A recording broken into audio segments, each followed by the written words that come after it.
Baik, syarat sahnya sholat itu adalah harus berwudu, dan wudu ada wudu, dan wudu harus berbicara tentang air dan seterusnya. Ini para ulama membahas seperti itu. Tapi sebetulnya kalian harus mengetahui siapakah yang punya kewajiban untuk melakukan sholat dan belajar ilmu sholat dan belajar fikih seperti ini. Ini fardu ain, tidak boleh orang tidak belajar. Ilmu yang kalian pelajari ini wajib dipelajari oleh semua orang yang beriman. Profesor, doktor, insinyur, segala macam profesi wajib belajar ilmu ini. Artinya ilmu ini sangat penting untuk kalian ajarkan kepada orang lain. Yang tidak mempelajari ilmu ini tidak selamat. Karena ini berkenaan dengan fardu ain, kewajiban untuk diri sendiri. Siapakah orang yang wajib belajar semacam ini?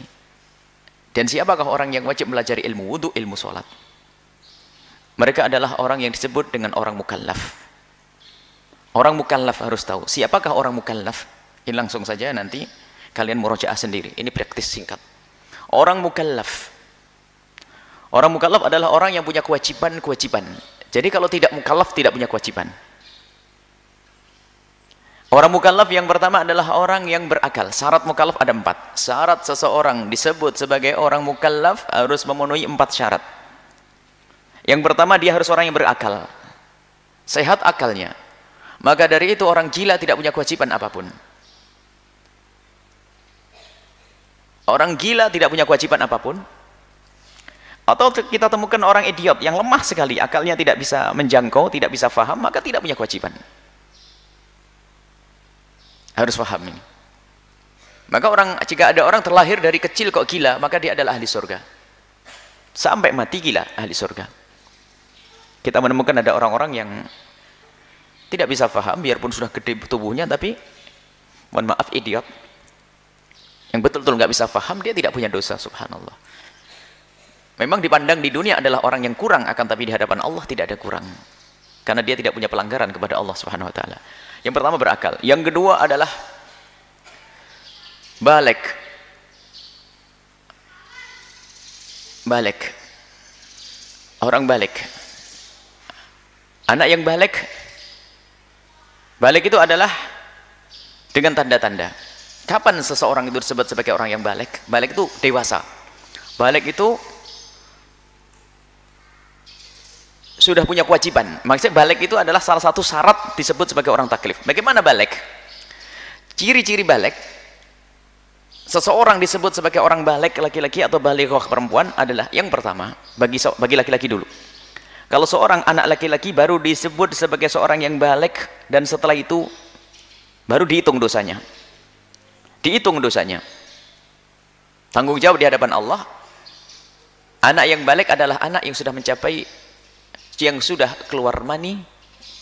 Yang pertama adalah keluar mani di umur 9 tahun Hijriah. Keluar mani di umur 9 tahun Hijriah.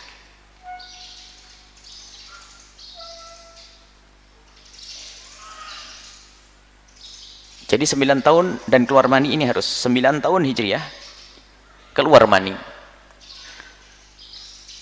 Kalau ternyata tidak keluar mani di usia 9 tahun, belum disebut sebagai seorang balik. 10, 11, 12. Sampai yang kedua adalah usia 15 tahun Hijriah, genap usia 15 tahun Hijriah. Biarpun tidak keluar mani, maka dia disebut sebagai orang yang balik. Kalau sudah ada anak umur 15 ke atas, pasti dia balik, biarpun tidak pernah keluar mani. Baik, bagi seorang wanita, seorang anak gadis adalah sama. Keluar mani di usia 9 tahun Hijriah. Jika tidak keluar mani di usia 9 tahun Hijriah, ditunggu sampai 15 tahun Hijriah. Kalau sudah 15 tahun Hijriah umurnya, pasti dia adalah balik biarpun tidak keluar mani. Jadi yang pertama adalah keluar mani di usia 9 tahun Hijriah. Yang kedua usia 15 tahun balik bisin.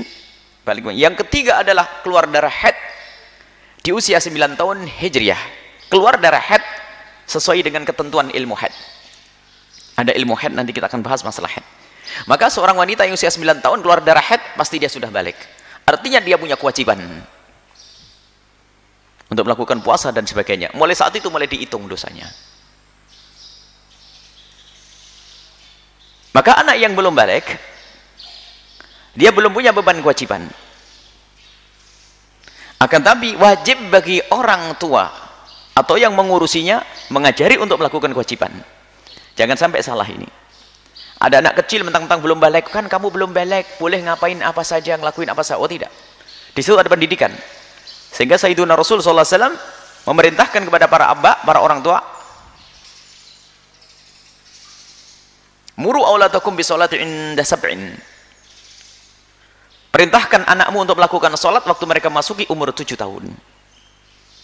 Kalau sudah umur 7 tahun, wajib bagi orang tua kan sudah balik orang tua, mengajari anaknya. Bagi sang anak memang belum wajib, jangan salah. Anak tetap belum wajib, karena belum balik. Tapi wajib bagi orang tua mengajarinya. Dan ini yang sering salah. Biarpun ustadz banyak yang salah di sini, dipikir selagi belum balik bebas, sehingga anaknya pun tidak diajari pakai kerudung dan sebagainya. Sudah umur 10 tahun, pakai bajunya masih. Jadi sholat sini dikiaskan dengan sholat segala kewajiban. Biarpun mungkin anak kita yang masih 7 tahun dipakai kerudung, kadang-kadang dibuka, kadang-kadang ditutup, kadang-kadang dibuka, ya wajar, anak kecil. Termasuk puasa pun harus kita ajari untuk berlatih puasa, biarpun hanya puasa beduk untuk anak umur 7 tahun, karena usianya usia wajib bagi orang tua untuk merintahkannya untuk sholat, mengajarinya sholat. Bagi sang anak belum wajib karena belum balik. Paham tidak? Bagi seorang anak tidak wajib karena belum balik, tapi bagi orang tua atau yang mengurusi wajib mengajarinya sholat. Dikiaskan dengan sholat segala bentuk kewajiban, termasuk keharaman-keharaman yang lainnya. Minuman keras, zina, segala macam.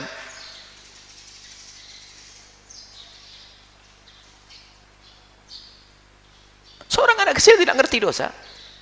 Mungkin ada seorang anak kecil dizinai oleh seorang dewasa dan dia mengerti, dia nerima. Ada anak umur 8 tahun belum balik, belum haid, dizinai, na'udzubillah. Yang dosa yang melihat, dan dosa yang gede. Anak kecil tidak punya apa-apa, tidak ngerti apa-apa. Tapi bagi orang tua wajib mengajarinya. Usia 7 tahun. Dalam bahasa lain usia tamyiz. Nanti ada catatan kecil. Siapakah orang disebut tamyiz? Ini cabang daripada masalah balik tadi. Tamyiz, orang tamyiz itu seorang mulai akalnya hidup. Seorang anak kecil disebut sebagai seorang yang tamyiz, yang transaksinya boleh dianggap, omongannya sudah mulai dianggap. Tamyiz syaratnya ada 2. Yang pertama umur 7 tahun hijriah.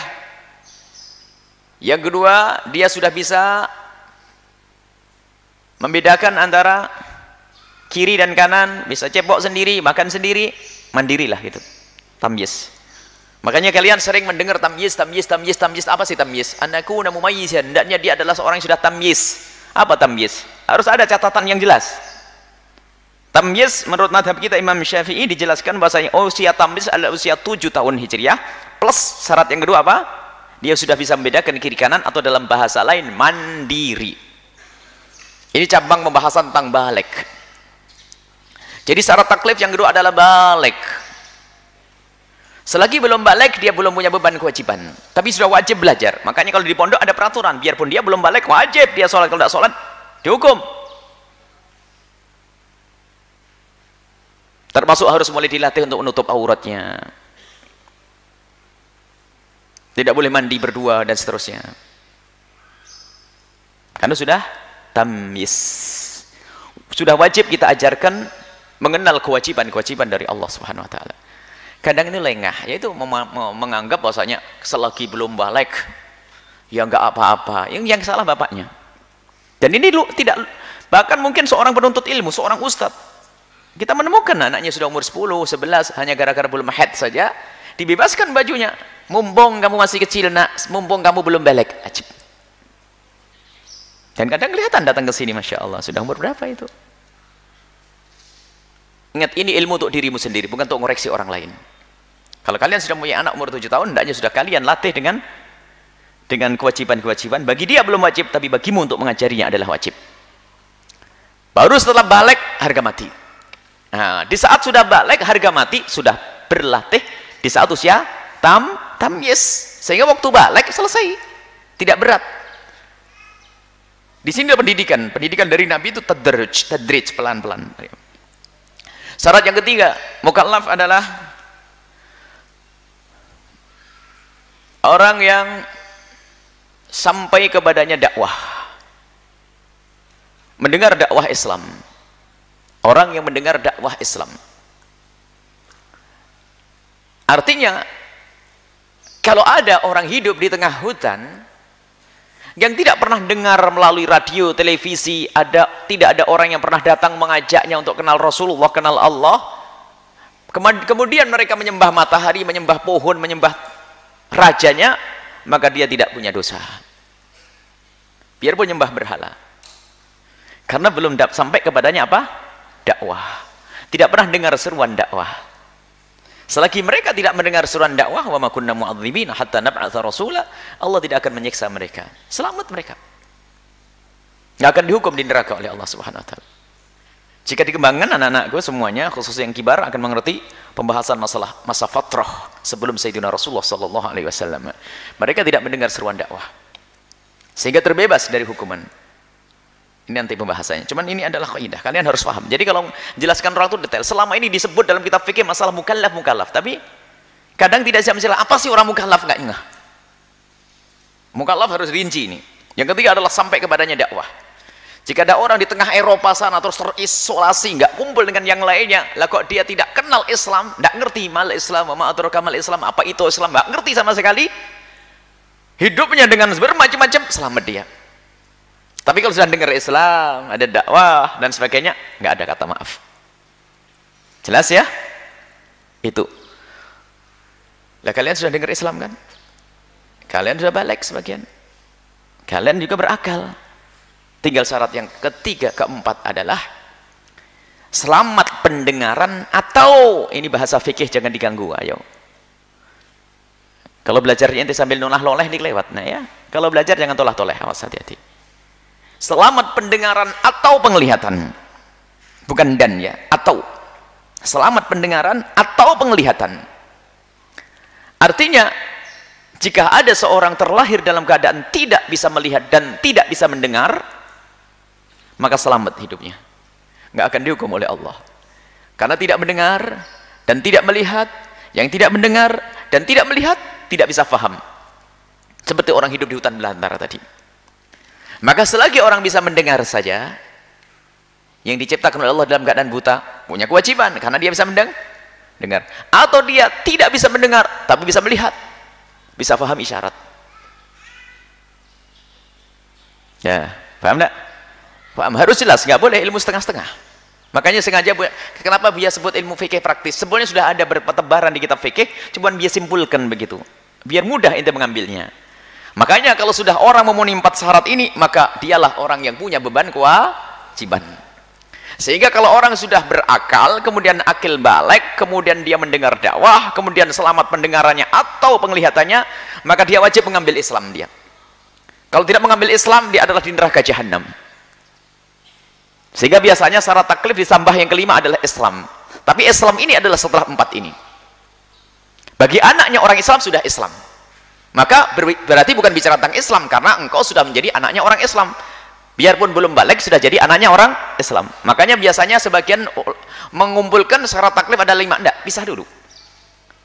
Sebab kalau anaknya orang Islam nggak butuh yang kelima ini. Mau tidak mau anaknya orang Islam adalah Islam. Makanya 4 saja. Tapi bagi orang kafir yang sudah memenuhi 4 ini, berakal, balik, dengar seruan dakwah Islam, kemudian dia bisa mendengar atau bisa melihat, wajib menerima Islam. Kalau tidak menerima Islam adalah kafir, khalidina fi jahannam, abadi di neraka jahannam. Nah sekarang kita bicara ini, kalian sudah muslim memenuhi 4 ini. Setelah kalian memenuhi syarat 4 ini, berarti kalian wajib belajar ilmu wudu, ilmu sholat, kewajiban iman dan seterusnya, wajib. Kalau kalian tidak belajar, haram, dosa. Yang tidak sholat, haram dan dosa. Yang tidak belajar wudu, haram dan dosa. Nah inilah untuk memberikan motivasi kepada kalian, bahasanya belajar ini wajib. Termasuk siapapun barangkali yang mendengar ini, melihat ini, suatu ketika menyaksikan ini, Anda seorang pengusaha dan seterusnya, wajib Anda belajar. 4 hal sudah terpenuhi pada diri Anda bukan gila, Anda bukan anak kecil, Anda mendengar Islam, Anda bisa melihat atau Anda bisa mendengar, maka saat itu Anda wajib mengambil kewajiban-kewajiban, wajib belajar. Dan belajar wudu itu enteng, lebih susah belajar fisika. Lebih susah belajar kimia, lebih susah belajar matematik.